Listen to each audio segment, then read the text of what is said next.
Daripada sakit hati, mending gue ingatkan lagi ke kalian fans-fans Lakers, karena video ini mungkin akan mengecewakan. Gue hanya akan memaparkan fakta-fakta yang benar terjadi. Jadi kalau kalian masih putusin untuk lanjut nonton video, gue nggak nanggung resikonya, oke? Lakers. Gimana bisa seorang tim yang juara pada 2020, namun hanya dalam 1,5 tahun kemudian, bahkan tidak masuk play-in? Play-in, oke? Bukan play-off. Mungkin kalian bilang Thunder 2018 juga mengecewakan. Well, at least mereka masih playoff. Warriors 2019, at least masuk NBA Finals. Rockets 1999, masih playoff. Sebenarnya, buat alasan-alasan kenapa Lakers hancur musim ini, sudah kami bahas di video kami sebelumnya. Tapi video itu hanya berfokus ke alasan musim ini. Alasan hancurnya Lakers sebenarnya lebih dari musim ini saja. Jadi fokus kami di video ini yaitu membahas lebih luas lagi kenapa tim ini bisa hancur dari pergerakan bermusim-musim lalu, dan memprediksi gimana Lakers ini ke depannya dan apa yang seharusnya mereka lakukan. Sebelum lanjut, jangan lupa like dan subscribe ya. Simak ulasan berikut ini. Yo guys, buat kalian yang mau cari-cari jersey basket, langsung aja cek sosmed @easysportswear. Tersedia di Shopee, di Instagram, dan Tokopedia.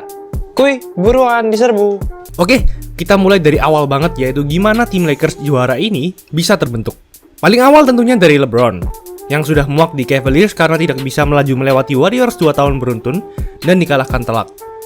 Karena ia sudah menepati janjinya untuk memberikan juara kepada Cleveland Cavaliers pada 2016, ia pun memutuskan untuk pindah ke Los Angeles Lakers. Tapi di sana, pemain-pemain Lakers masih sangat muda dan tidak ada bintang lain selain dirinya. Di situ masih ada Lonzo Ball dan Brandon Ingram. Sudah ada Alex Caruso, Rajon Rondo, JaVale McGee, Kyle Kuzma, dan KCP. Pemain-pemain yang nantinya menjadi juara pada 2020. Namun tentu saja karena roster yang kurang kuat, LeBron dan Lakers pun tidak lolos ke playoff. Dan memutus rentetan masuk ke NBA Finals LeBron yang sudah 8 tahun berturut-turut, dari 2011 hingga 2018. Tapi kali ini masih wajar banget, karena roster mereka masih sangat muda dan belum mumpuni. Di sisi lain, Anthony Davis yang saat itu di Pelicans juga ngambek dan ingin keluar dari Pelicans karena Pelicans tidak berhasil membangun roster yang kuat dan mampu bersaing ke playoff. Davis hanya pernah ke playoff 2 kali saja di Pelicans dari total 7 musim. Davis pun memaksa keluar dari Pelicans dan akhirnya Davis berhasil pindah ke Lakers. Musim itu juga pertama kali Lakers dilatih Frank Vogel, pelatih yang sangat terkenal dengan defense-nya dan membawa Pacers sukses melaju jauh di playoff era Paul George dan Roy Hibbert.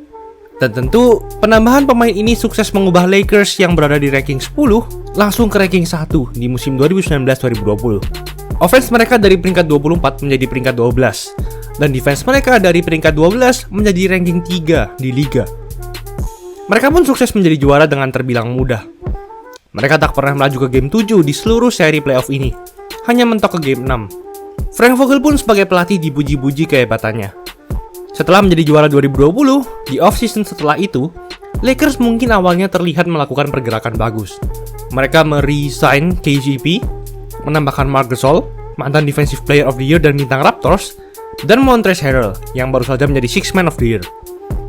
Kedua pemain baru ini dianggap sebagai upgrade besar dari Dwight Howard dan JaVale McGee, yang keluar dari Lakers. Lalu ada juga Wesley Matthews, shooter veteran, dan mereka mendapatkan Dennis Schroeder, cadangan yang solid dan dianggap sebagai pengganti Rondo yang keluar dari Lakers. Mungkin hal ini awalnya terlihat sangat baik, tapi sebenarnya pemain-pemain yang mereka lepas yaitu Rondo, McGee, dan Howard adalah pemain cadangan yang berperan penting dan banyak bermain saat playoff 2020. Mereka berkontribusi besar membawa Lakers juara. Di awal musim 2020-2021, Lakers sesuai ekspektasi. Mereka punya rekor menang kalah 21-6. Dan semua orang berkata Lakers akan back-to-back lagi. Defense mereka bahkan menaik menjadi peringkat 1 di liga. Namun tiba-tiba, cedera pun mulai melanda. LeBron dan Davis harus menepi dalam waktu yang lama, hingga Lakers pun merosot ke peringkat ke-7. Mereka masuk ke play-in dan menang, lalu bertemu Suns di playoff, dan memimpin 2-1. Namun tiba-tiba, Davis terkena cedera lagi, dan alhasil Lakers dikalahkan 4-2. Di sini banyak yang bilang, kalau Davis dan LeBron sehat sepenuhnya, mereka akan mudah mengalahkan Suns. Namun ada juga yang bilang sebaliknya, karena tim Suns sebenarnya sudah sangat hebat di musim itu. Nah, kalau menurut pandangan gue lebih setuju Lakers tetap akan menang, karena pemain-pemain mereka sudah jauh berpengalaman di playoff. dan mereka sudah memimpin 2-1. Lalu di off-season 2021, inilah titik di mana semua kesalahan besar terjadi.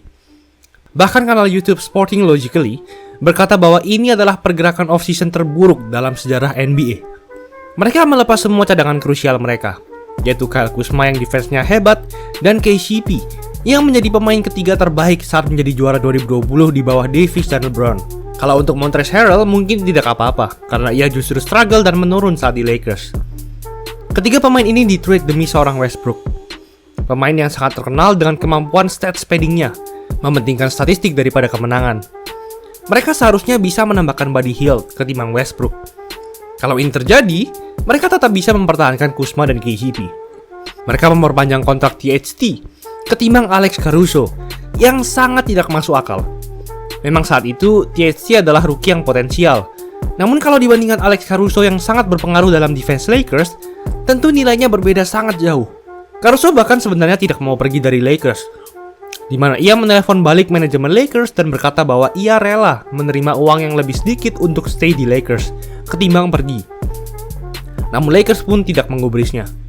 Lakers menambahkan Melo, Rondo, dan Malik Monk. Fokus LeBron dan AD adalah meningkatkan lagi offense dari Lakers, karena mereka tidak pernah masuk ke 10 besar offense terbaik dalam 2 musim terakhir. Maka, mereka menambahkan Westbrook. Namun semuanya malah hancur. Big Three mereka tidak berjalan dengan baik, ditambah lagi dengan banyaknya cedera. Offense dan defense Lakers malah di peringkat 23 dan 21 di liga. Cadangan mereka semua melempem dan cedera. Lakers hanya bisa menang 33 dari total 82 pertandingan dan berada di peringkat 11, tidak lolos play-in. Mungkin kalian berkata, ini semua karena cederanya Anthony Davis. Tapi sebenarnya, faktanya tidak seperti itu.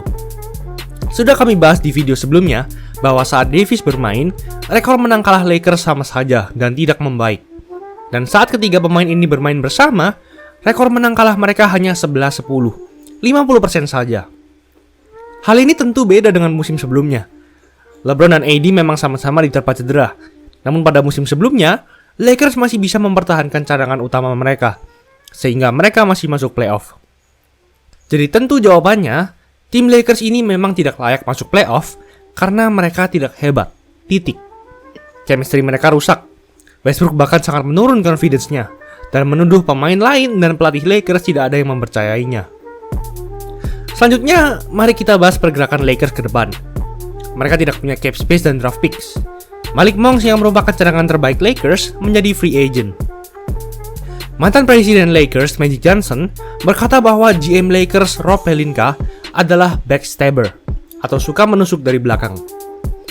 Tentu fokus terbesar mereka adalah membangun kembali roster yang baik dan memperbaiki Westbrook. Masalahnya, kontrak Westbrook berada di nomor 3 terbesar dari seluruh pemain di liga, hanya di bawah Stephen Curry dan John Wall. Kalau Westbrook di trade pun, mungkin hanya cocok dengan John Wall. Tapi masalahnya lagi, John Wall adalah pemain yang sama dengan Westbrook, ditambah dengan cedera. Jadi, gali lubang tutup lubang. Menurut AM Hoops, trade yang paling ideal adalah men-trade Westbrook dengan Miles Turner dan Buddy Hield dari Pacers. Tentu Lakers menginginkan ini, tapi apakah Pacers menginginkan Westbrook? Dan tentu Lakers juga harus mengirim first round pick ke Pacers sebagai tambahan. Beberapa hari lalu Frank Vogel sudah dipecat, dan hal ini tentu sangat aneh.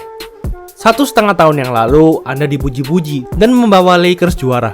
Kemudian kontrak Anda diperpanjang, tapi sekarang Anda dipecat. Untuk menambahkan cadangan-cadangan, mungkin mereka bisa menambahkan Blake Griffin yang tidak betah di Nets, Lou Williams, atau Thaddeus Young. Lalu untuk masa depan LeBron, mungkin fans Lakers Anda harus siap-siap terkejut. LeBron sudah berkali-kali menunjukkan gejolak akan pindah dari Lakers. Contohnya, ia berkata ia membuka kesempatan untuk kembali ke Cavaliers. Lalu ia sempat berkata bahwa dimanapun anaknya Bronny James nanti masuk ke NBA di tim manapun, ia akan pergi ke sana. Ia berkata Sam Presti, GM Thunder, adalah GM paling jenius. Lalu yang terakhir, ia juga ingin sekali bermain dengan Stephen Curry. Jadi, bila suatu saat nanti, tiba-tiba Anda mendapat kabar LeBron pergi, maka bersiaplah. Itulah ulasan mengenai episode kali ini. Jangan lupa like, komen, dan subscribe agar channel ini bisa berkembang dan menghasilkan video menarik lainnya. Thanks for watching, I'll see you in the next video.